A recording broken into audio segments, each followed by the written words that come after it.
हाथी की सूंड कमाल की चीज है ना। पर क्या ये हमेशा से इतनी लंबी और इतनी काम की थी? चलिए, आज गोलू नाम के एक बहुत ही जिज्ञासु हाथी के बच्चे की कहानी सुनते हैं और जानते हैं कि कैसे उसकी जिज्ञासा, हिम्मत और एक बहुत भूखे मगरमच्छ ने सब कुछ बदल दिया। ये सवाल तो शायद हम सबके मन में कभी न कभी आता ही है कि आखिर हाथियों की सूंड इतनी लंबी होती क्यों है। ये कोई छोटा मोटा सवाल नहीं था और हमारे हीरो गोलू के लिए तो बस यहीं से एक जबरदस्त सफर की शुरुआत होने वाली थी। तो कहानी शुरू होती है एक ऐसे वक्त से जब हाथियों की दुनिया वैसी बिल्कुल नहीं थी जैसी आज है। एक ऐसी दुनिया जहां सूंड थी ही नहीं। जरा सोचकर देखिए, एक जमाना था जब हाथियों के पास सूंड नहीं होती थी, बस एक फूली हुई सी नाक थी, जूते जैसी। हाँ, वो उससे थोड़ा बहुत हिला तो सकते थे, पर जमीन से कुछ उठाना नामुमकिन। अजीब लगता है ना सोचकर।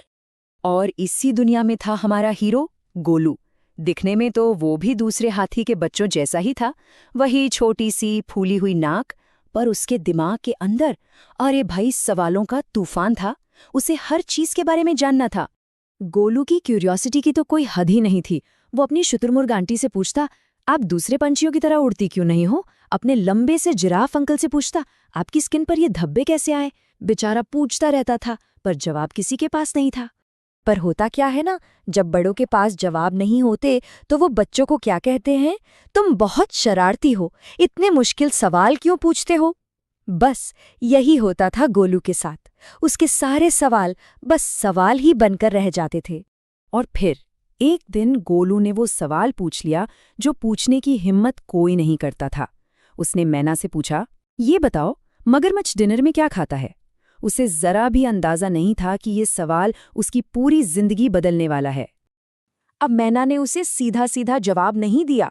उसने तो उसे एक चैलेंज दे दिया। बोली, जाओ उस बड़ी सी घास वाली लिम्पोपो नदी के किनारे जाओ और खुद ही पता कर लो। ये एक तरह का बुलावा था, एक एडवेंचर का बुलावा, घर का आराम छोड़कर सच की तलाश में निकलने का। और गोलू, उसने वो चैलेंज ले लिया। उसने घर परिवार को बाय बाय बोला और निकल पड़ा उस लंबी घास वाली लिम्पोपो नदी की तरफ। और ये कोई ऐसी वैसी ट्रिप नहीं थी भाई। गोलू ने पूरी तैयारी की थी। 100 गन्ने, 50 दर्जन केले और 25 खरबूजे पैक किए अपने साथ। मतलब वो ठान चुका था, जवाब तो लेकर ही लौटेगा।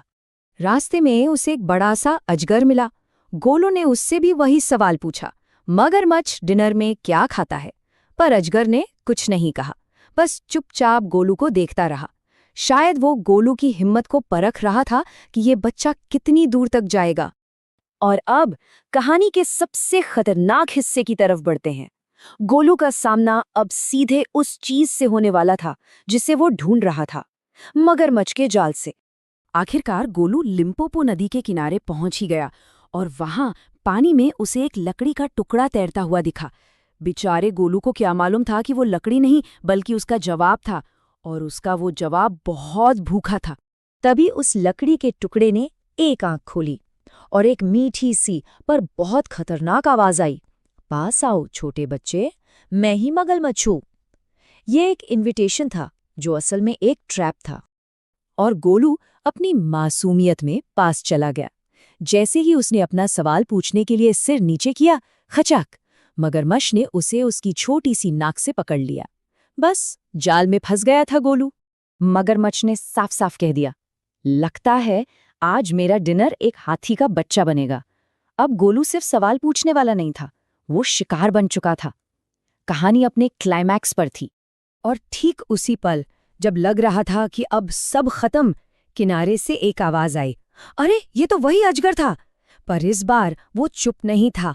वो चिल्लाया, गोलू, अपनी पूरी ताकत से पीछे खींचो वरना ये तुम्हें पानी में खींच ले जाएगा। और फिर जो रस्साकशी शुरू हुई, ओहो, एक तरफ मगरमच्छ खींच रहा था, दूसरी तरफ गोलू और अजगर। गोलू ने अपनी पूरी जान लगा दी और उस जोरदार खिंचाई में उसकी नाक खिंचती गई, लंबी और लंबी। आखिर में एक जोर का झटका लगा और मगरमच्छ ने हार मान ली। गोलू आजाद तो हो गया, पर जब उसने अपनी नाक देखी तो वो पूरे 5 फीट लंबी हो चुकी थी। वो हमेशा हमेशा के लिए बदल गया था। इस दर्दनाक हादसे के बाद गोलू को ये अंदाजा भी नहीं था कि ये जो बदलाव आया है ये अपने साथ कुछ जबरदस्त फायदे भी लेकर आया है। गोलू ने अपनी सूजी हुई नई नाक को केले के पत्तों में लपेटकर 2 दिन तक ठंडा किया। उसे लगा शायद ये वापस पहले जैसी हो जाएगी, पर ऐसा नहीं हुआ। ये बदलाव परमानेंट था। अब उसे इसी के साथ जीना था। और यहीं पर अजगर फिर से उसका गुरु बना। उसने कहा, अरे दुखी मत हो, इसके फायदे देखो। तभी एक मक्खी आई और गोलू ने फट से अपनी नई सूंड से उसे उड़ा दिया। Advantage number 1। फिर उसने जमीन से घास तोड़ी और सीधे मुंह में डाल ली। Advantage number 2। और जब गर्मी लगी तो अपनी सूंड से कीचड़ उठाया और अपने ऊपर डाल लिया। Advantage number 3। ये तो नाक नहीं, एक मल्टीपर्पज टूल। अब जाकर गोलू को समझ आया। उसने अपनी नई पहचान को अपना लिया। उसने अजगर को थैंक यू बोला और अपने घर की तरफ निकल पड़ा। उसकी जर्नी पूरी हो चुकी थी। वो निकला था तो एक सवाल का जवाब ढूंढने था, पर उसे जवाब से भी कहीं ज्यादा बड़ी चीज मिल गई थी। तो गोलू की कहानी हमें क्या सिखाती है? यही कि क्यूरियोसिटी या जिज्ञासा कभी-कभी खतरनाक हो सकती है, पर ग्रोथ और बदलाव का रास्ता भी वहीं से निकलता है। तो एक आखिरी सवाल, वो ज्ञान जो तकलीफ से मिले, क्या वो उस आराम से बेहतर है जहाँ कोई ज्ञानी ना हो?